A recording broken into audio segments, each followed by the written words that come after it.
Everyone, welcome back to the channel. आज है एक नई video on a very important topic जिसमें बच्चों को बहुत कंफ्यूजन होती है, लेकिन हम समझेंगे इसे स्टेप बाय स्टेप ताकि हमारे कंसेप्ट्स क्लियर हो और हमें कोई भी टॉपिक डिफिकल्ट ना लगे। So let's get started with our topic depreciation. Today is part 1। Stay tuned.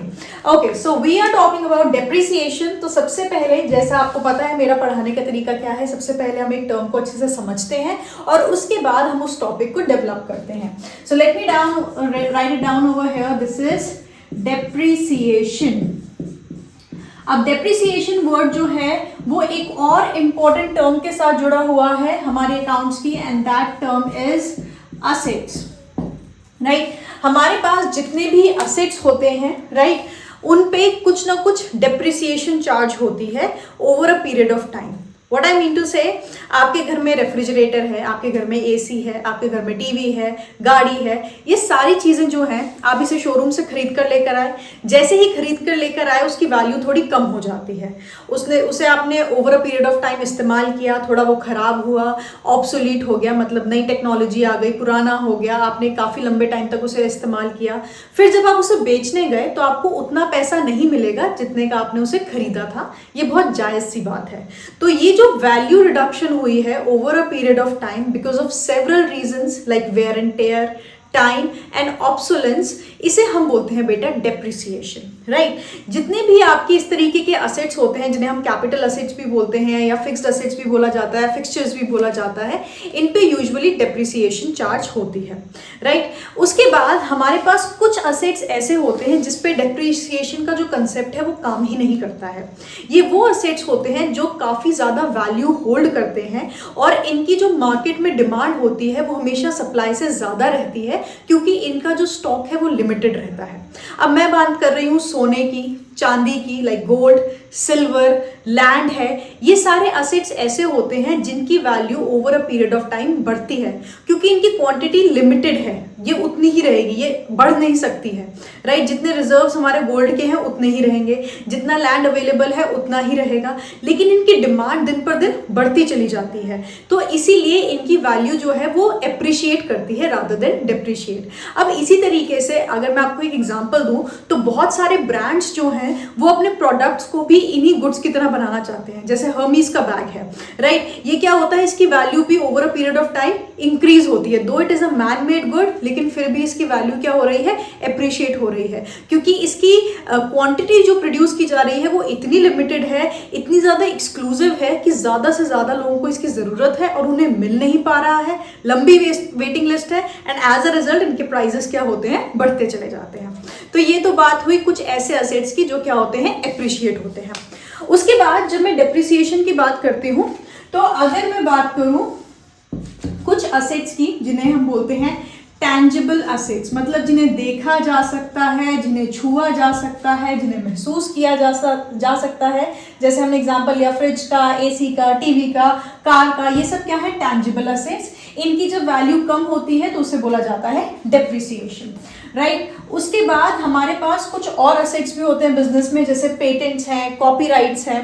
Right, जब इनके वैल्यू कम होते हैं या जो इनटैंजिबल असेट्स होते हैं जब इनकी वैल्यू कम होती है तो उसे बोला जाता है बेटा एमोर्टाइजेशन। राइट, बहुत इंपॉर्टेंट टर्म है, इसे याद रखिएगा।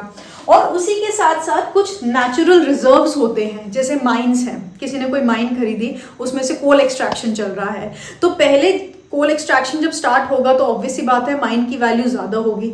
धीरे धीरे over a period of time जब कोल एक्सट्रैक्ट होता जाएगा उसका कोल डिप्लीट होने लगेगा, बहुत कम क्वांटिटी बचेगी, तो बाद में उस माइन की वैल्यू क्या हो जाएगी, कम हो जाएगी या डिप्लीट हो जाएगी। क्या होती रहती है, कम होती रहती है। जैसे जितने भी फॉसिल फ्यूल्स हैं जहाँ पे मिलते हैं, ये सारे जो नेचुरल रिसोर्सेज है ये क्या होते हैं, डिप्लीट होते हैं। तो जो नेचुरली अकरिंग होते हैं हमारे, राइट, उनमें क्या होती है, डिप्लीशन होती है। तो हमारे पास है depreciation, amortisation and depletion. Right, हमें ये तीनों टर्म्स याद रखनी है। क्यों याद रखनी है, क्योंकि थ्योरी में आपके वाइवा में पूछा जा सकता है, कभी कभी आपके थ्योरी क्वेश्चंस में भी पूछा जा सकता है, तो इसीलिए ये टर्म्स आपको पता होनी चाहिए हैं। और बाकी आपका CUET का पेपर होता है, उसमें कुछ MCQs बन सकते हैं इससे कि डिप्लीशन क्या होता है। राइट, तो इसीलिए ये टॉपिक, छोटे छोटे टॉपिक समझना भी जरूरी है। राइट, अब हम बात करने वाले हैं डेप्रिसिएशन की, क्योंकि हमारे टॉपिक का नाम ही क्या है, डेप्रिसिएशन। हम डिप्लीशन की बात नहीं करेंगे, हम एमोर्टाइजेशन की बात नहीं करेंगे, हम सिर्फ बात करेंगे डेप्रिसिएशन की, कि over a period of time हमारा जो असेट है, जो टैंजिबल असेट है, उसकी वैल्यू कम हो रही है। उस कम होती हुई वैल्यू की हम लोग अकाउंटिंग किस तरीके से करेंगे, राइट। तो बेसिक मैं आपको बता दूं दो चीजें। जब मैं बात कर रही हूं डेप्रिसिएशन की, तो पहली चीज इसका इंपैक्ट किस पर आएगा, असेट पर आएगा, राइट। तो जो हमारी फाइनेंशियल अकाउंटिंग या जो अकाउंट्स हम लोग मेंटेन करेंगे, तो हमें किस पे उसका इंपैक्ट दिखाना पड़ेगा, असेट पे उसका इंपैक्ट दिखाना पड़ेगा। दूसरा, जो डेप्रिसिएशन है वो हमारे लिए क्या है, लॉस है, क्योंकि हमारे असेट की वैल्यू क्या हो रही है, कम हो रही है।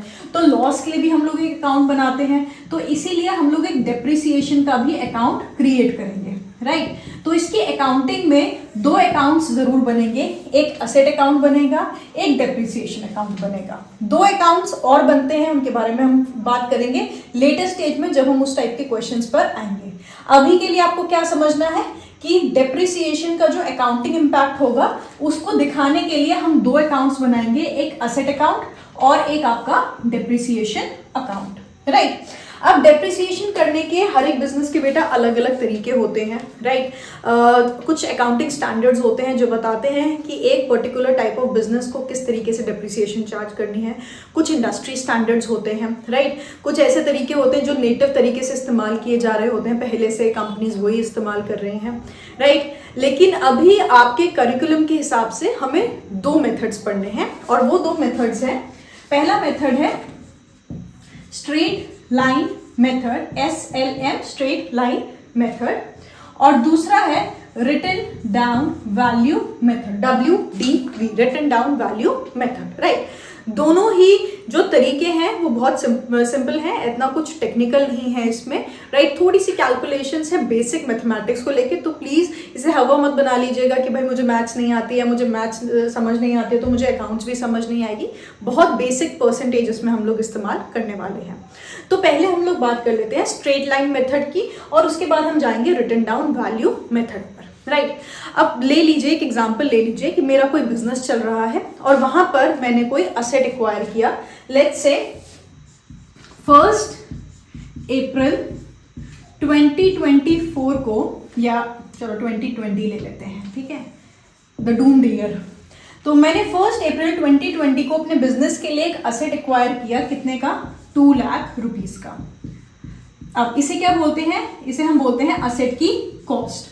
अब ये याद रखिए कि जब भी आप असेट की कॉस्ट लेंगे तो क्या क्या आएगा उसमें, एक तो जो उसकी कॉस्ट होगी, और दूसरा जो उसको इंस्टॉल करने के एक्सपेंसेस आए होंगे। जैसे मैंने कोई सामान मंगवाया, उसे इंपोर्ट किया, इंपोर्ट करने के लिए मेरे को टैक्सेस देने पड़े तो वो भी ऐड होंगे। उसके बाद मेरे को उसे अपने फैक्ट्री तक लाने के लिए मुझे कुछ एक्सपेंसेस इनकर करने पड़े तो वो ट्रांसपोर्टेशन कॉस्ट भी होगी। उसके बाद मेरे को किसी को हायर करना पड़ा उस मशीनरी को इंस्टॉल करने के लिए, तो वो वाले एक्सपेंस, इंस्टॉलेशन चार्जेस भी मुझे इंक्लूड करने पड़ेंगे। तो जो आपका ये असेट होता है, इसकी कॉस्ट होती है, उसमें जितने भी ये आपके एक्सपेंसेस होते हैं इन्हें भी इंक्लूड किया जाता है। कॉस्ट बनती है cost of your fixed asset plus all the installation, मतलब उसे फैक्ट्री तक फैक्ट्री में लाकर इंस्टॉल करने तक जितने भी उसके खर्चे होंगे सारे इंक्लूड किए जाएंगे, राइट। तो 1 अप्रैल 2020 को 2 लाख रुपए की मैंने एक मशीनरी खरीदी, राइट, और उसमें कहा गया कि इस पे 25% डेप्रिसिएशन चार्ज की जाएगी, राइट। कितनी डेप्रिसिएशन चार्ज की जाएगी, 25% डेप्रिसिएशन चार्ज की जाएगी। अब अगर मैं आपसे कहूँ 25% कितना होगा, तो सिंपल है, 25 divided by 100 multiplied by 2 lakh, this will give you 50,000 per annum। अब यहाँ पे गिवन था 25% डेप्रिसिएशन चार्ज की जाएगी पर एनम, पर एनम यानी कि हर साल। तो हर साल मुझे कितनी डेप्रिसिएशन चार्ज करनी है, 50,000 डेप्रिसिएशन मुझे चार्ज करनी है हर साल, राइट। तो मतलब कितने साल में मेरी असेट की वैल्यू 0 हो जाएगी, 50,000 एक साल में हो रही है तो 2 साल में 1 लाख, और सॉरी 2 साल में 1 लाख हो जाएगा, और उसके बाद 4 साल में आपकी वैल्यू कितनी हो जाएगी, 0 हो जाएगी। तो मतलब हम क्या कर रहे हैं, इसे 4 इयर्स में हम इसे फुली डेप्रिशिएट कर रहे हैं। तो या तो आपके क्वेश्चन में परसेंटेज गिवन होगी, या फिर आपके क्वेश्चन का दूसरा फॉर्मेट क्या आ सकता है, expected life of the asset is 4 years, right. हमने कहा कि एक्सपेक्टेड लाइफ कितनी है इसकी, 4 साल, and scrap value is ₹0। Scrap value यानी कि जब मैं मशीन को पूरा इस्तेमाल कर लूंगी, जब वो मेरे किसी काम की नहीं बचेगी, उस टाइम पे मैं उसे बेचने जाऊंगी तो उसका क्या वैल्यू मुझे मिलेगी। तो मैं मान के चल रही हूँ कि स्क्रैप वैल्यू कितनी है, 0 है। स्क्रैप वैल्यू कितनी भी हो सकती है, कभी कोई 10,000 ले सकता है, इसकी वैल्यूएशन की जाती है, राइट। 10,000 होगी, 20,000 होगी। तो इस केस में मैंने लिया है कि स्क्रैप वैल्यू कितनी है, 0 है, कि जब मैं इसे 4 साल बाद बेचने जाऊंगी तो मुझे इसका कोई पैसा नहीं मिलेगा, ये कूड़े में जाएगी, राइट। तो ऐसे केस में हमारी डेप्रिसिएशन का फॉर्मूला क्या हो जाएगा,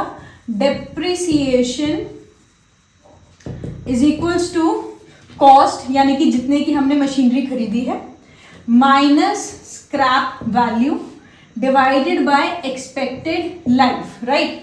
कॉस्ट कितनी थी, 2 लाख रुपीस की, मैं यहां पर दिखा रही हूं, 2 लाख रुपए इसकी कॉस्ट थी, ठीक है भाई। स्क्रैप वैल्यू कितनी थी, 0 थी। एक्सपेक्टेड लाइफ कितनी थी, 4 थी। तो ये आ गया 2 lakh divided by 4 is 50,000 per annum, right. हर साल कितनी डेप्रिसिएशन चार्ज होगी, 50,000 चार्ज होगी। तो मतलब स्ट्रेट लाइन मेथड का आपके पास क्वेश्चन आएगा तो आपके पास 2 वेरिएशंस आ सकती हैं। एक आपके पास परसेंटेज गिवन है कि भाई कितनी डेप्रिसिएशन चार्ज करनी है हर साल, और दूसरा आपके पास एक्सपेक्टेड लाइफ गिवन है और मशीनरी की स्क्रैप वैल्यू गिवन है, या फिक्स्ड असेट की स्क्रैप वैल्यू गिवन है। तो ये फॉर्मूला कुछ भी मुश्किल नहीं है। अब मैं आपसे कह रही हूँ कि 2 लाख की मशीनरी थी और मैं कह रही हूँ कि वो लेट से 50,000 में बिक जाएगी, स्क्रैप वैल्यू हो जाएगी उसकी 50,000। तो यहाँ पे कितना आ जाएगा, 2 lakh minus 50,000 divided by 4, right. तो उस हिसाब से डेप्रिसिएशन जो होगी वो कम हो जाएगी कि भाई हमारी जो मशीनरी है वो 4 साल में सिर्फ 1.5 लाख से डेप्रिशिएट होगी, पूरी 2 लाख से डेप्रिशिएट नहीं होगी, राइट। तो अब हम क्या करते हैं, मैंने आपको बताया था 2 अकाउंट्स बनते हैं, asset account and depreciation account. तो असेट अकाउंट और डेप्रिसिएशन अकाउंट बनाकर देख लेते हैं जल्दी से। Let me clear the board and come back to you. Straight line method को और कौन कौन से नामों से जाना जाता है, प्लीज मुझे कमेंट सेक्शन में बता दीजिए। So let's start with our example. सबसे पहले मैं क्रिएट कर रही हूँ एक asset account. So let's say this is the asset account. अब आपको अच्छे से पता है एक लेजर अकाउंट किस तरीके से क्रिएट होता है, ये भी एक लेजर अकाउंट ही है, कंफ्यूज होने की जरूरत नहीं है। ये रहा एक अमाउंट का कॉलम, एक डेट का column. So this is date, these are your particulars, right। यहां पर आ गया आपका amount. now again for date, this is date, particulars, and again amount,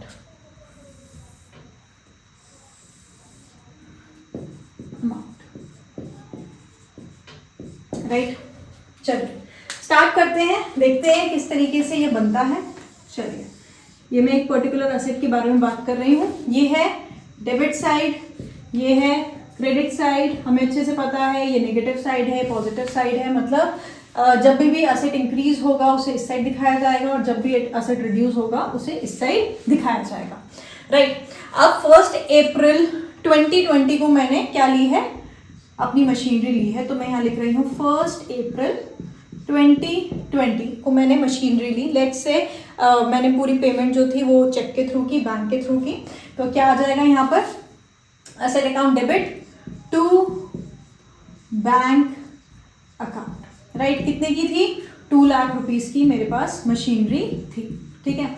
अब जब उस मशीनरी को साल भर इस्तेमाल कर लिया जाएगा तभी तो उसमें से डेप्रिसिएशन हटाएंगे, क्योंकि मैंने आपको क्या बताया, डेप्रिसिएशन क्या थी, पर एनम, यानी कि हर साल लग रही है। तो साल की एंड में हम क्या कैलकुलेट करेंगे, उसकी वैल्यू कैलकुलेट करेंगे, और डेप्रिसिएशन कब चार्ज होगी, साल के एंड में।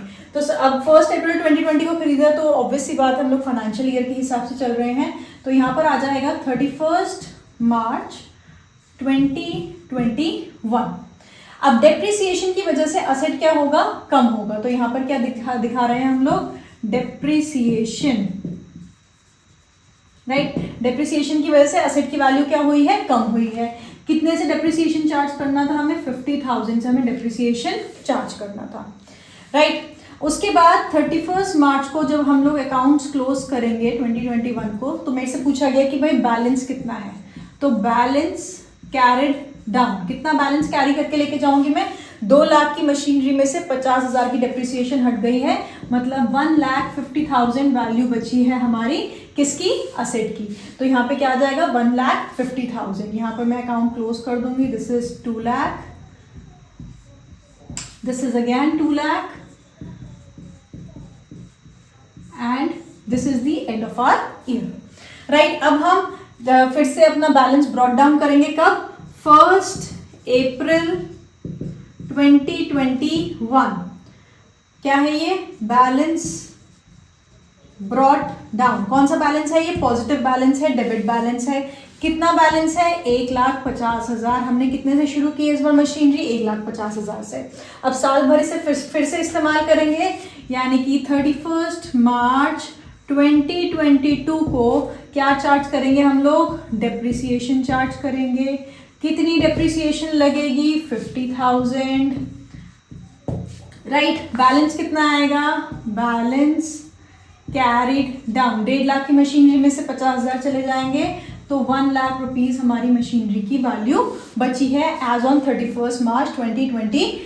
अब यहाँ पे मैं इसे बैलेंस करूँ तो ये है 1,50,000, दिस इज ऑल्सो 1,50,000, और इस साल का हमारा एसेट अकाउंट क्लोज हो गया, राइट। अब हम किस में आ जाएंगे, 1 अप्रैल 2022, राइट। बैलेंस ब्रॉट डाउन, कितना बैलेंस आएगा मशीनरी का, 1 लाख। अब साल की एंड में पहुंचेंगे 31 मार्च 2023, कितनी डेप्रिसिएशन चार्ज होगी, depreciation again 50,000। Balance carried down कितना होगा, 50,000, कितना हो गया, 1 लाख, ये भी हो गया 1 लाख, डन। अब लास्ट ईयर पे आ जाते हैं, 1 अप्रैल 2023, बैलेंस ब्रॉट डाउन कितने का है, 50,000, राइट। डेप्रिसिएशन कब चार्ज होगी, 31 मार्च 2024, डेप्रिसिएशन 50,000। बैलेंस कैरी डाउन की जरूरत ही नहीं है क्योंकि यहाँ पर हमारा अकाउंट क्लोज हो गया 50,000 से, और ये भी कितना हो गया, 50,000। मतलब अगले साल हमारे पास कैरी डाउन करने के लिए मशीनरी की वैल्यू बची ही नहीं है। इस साल 2024 में बैलेंस शीट में असेट नाम का जो ये मशीनरी थी ये हट जाएगा हमारी बैलेंस शीट में से, तो हमारा जो असेट अकाउंट है वो इस तरीके से दिखेगा। Very easy, right. स्टार्ट किया था, कितने अमाउंट से खरीदिए, धीरे धीरे हम क्या कर रहे हैं, उसे डेप्रिशिएट कर रहे हैं। अब अगर आप देखेंगे हम हर साल कितना डेप्रिसिएशन कर रहे हैं, 50,000, 50,000, 50,000, 50,000।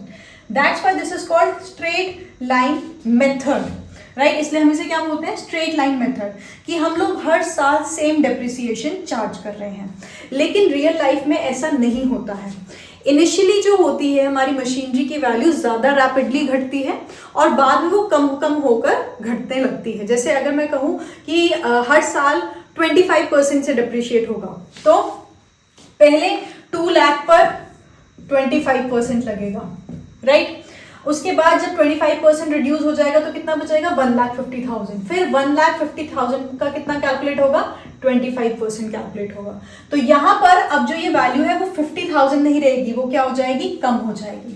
तो जो रिटन डाउन वैल्यू मेथड होता है बेटा, उसमें स्ट्रेट लाइन मेथड की तरह सेम अमाउंट डिडक्ट नहीं होता है।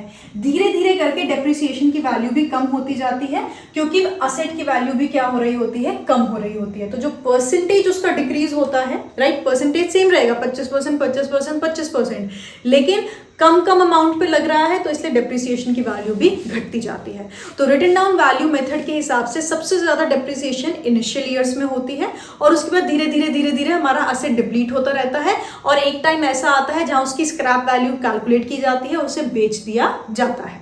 राइट। तो ये मेन डिफरेंस होता है between your straight line method and your written down value method. Straight line method में सिर्फ एक फॉर्मूला है, right, cost minus scrap value divided by expected life of the asset, right. लेकिन जब हम रिटन डाउन वैल्यू मेथड की बात करते हैं उसमें हमें हर साल नई डेप्रिसिएशन कैलकुलेट करनी पड़ेगी। जैसे यहाँ तो 50,000 था, यहाँ पे आप क्या करेंगे 1,50,000 का 25% निकालेंगे, वो आ जाएगा डेप्रिसिएशन में। तो यहाँ पर जो अमाउंट है वो चेंज होगा डेप्रिसिएशन का, इसीलिए उसमें कैलकुलेशंस थोड़ी ज़्यादा होती हैं in comparison to your straight line method.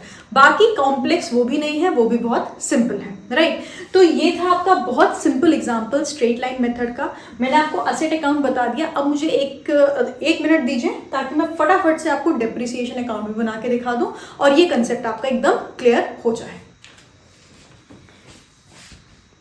Depreciation account same format, debit credit. Depreciation हमारे लिए क्या है, लॉस है, बिजनेस के लिए एक्सपेंस है, लॉस ज़्यादा है। सो ये डेप्रिसिएशन की जाएगी तो उसे कौन सी साइड पे दिखाया जाएगा, डेबिट साइड पे दिखाया जाएगा, राइट। तो सबसे पहले हम लोग साल की एंड में डेप्रिसिएशन कर रहे थे, तो मतलब 31 मार्च 2021 को सबसे पहले हमने क्या किया था, डेप्रिसिएशन हुई थी किस पे, असेट पे। So depreciation account debit to asset account. कितनी डेप्रिसिएशन हुई थी, 50,000 हमारी डेप्रिसिएशन हुई थी, राइट। अब इसका बैलेंस तो उसी दिन कैलकुलेट हो जाएगा 31 मार्च को ही। सो 31 मार्च 2021 को हमारा बैलेंस कितना है, कितना आ जाएगा 50,000, राइट। अब ये कौन सा बैलेंस है, ये डेबिट बैलेंस है, राइट, क्योंकि क्रेडिट साइड शॉर्ट है तो ये कौन सा बैलेंस है, डेबिट बैलेंस है। अब हमें अच्छे से पता है जितने भी एक्सपेंसेस होते हैं उनका डेबिट बैलेंस होता है, और क्योंकि इसका डेबिट बैलेंस होता है तो ये जो ये एक्सपेंस का कंपोनेंट है ये या तो जाएगा आपका प्रॉफिट एंड लॉस अकाउंट में, या फिर ये कहाँ जाएगा, बैलेंस शीट में आपके असेट में से माइनस हो जाएगा, राइट। दो ही तरीके से इसको ट्रीट किया जाएगा। अब नेक्स्ट पे आ जाते हैं हम लोग, उसके बारे में बाद में बात करेंगे, अभी इसको आपको डील करने की जरूरत नहीं है। यहाँ पे हमारा क्लोज हो गया 50,000 and this is again 50,000, right. कौन सा बैलेंस आया है, debit balance.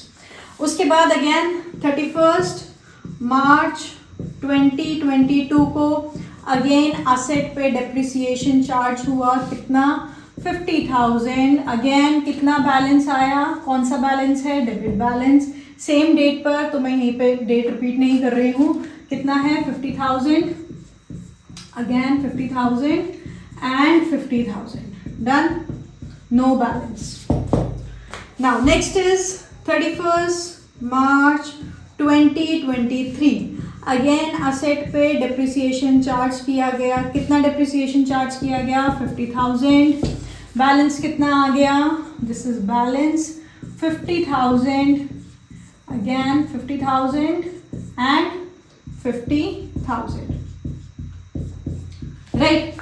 Last year 31 March 2024 to asset account 50,000, balance कौन सा बैलेंस है, debit balance 50,000, again 50,000 and 50,000, done. अब अगर आपको कोई डेप्रिसिएशन अकाउंट दिखा है आप इजीली बता सकते हैं कि भाई वो company straight line method use कर रही है या written down value method use कर रही है। अब आप ये देखेंगे तो आप डायरेक्टली बता सकते हैं कि भाई हर साल सेम डेप्रिसिएशन चार्ज हो रही है, तो ऑब्वियसली कौन सा मेथड यूज़ किया जा रहा है, स्ट्रेट लाइन मेथड यूज़ किया जा रहा है, राइट। तो हमने दो इंपॉर्टेंट अकाउंट देख लिए, एक असेट और एक आपका डेप्रिसिएशन अकाउंट। दोनों बहुत आसान है बनाने, राइट, कुछ भी कॉम्प्लेक्स नहीं है। पार्ट 2 में हम बात करेंगे और कॉम्प्लेक्स क्वेश्चंस की, हम लोग आएंगे रिटन डाउन वैल्यू मेथड पर, और उसके बाद हम क्वेश्चन की वैरायटी के थ्रू देखेंगे कि क्या क्या आपके पास वेरिएशंस आ सकती हैं आपके क्वेश्चंस में। वीडियो अच्छी लगी हो तो आपको पता है क्या करना है, कमेंट्स में मुझे बताइए किस तरीके से मैं वीडियोस को इंप्रूव कर सकती हूँ, कौन कौन से टॉपिक्स में आपको एक्सप्लेनेशन चाहिए। Thank you so much for watching, stay tuned, subscribe the channel, until next time.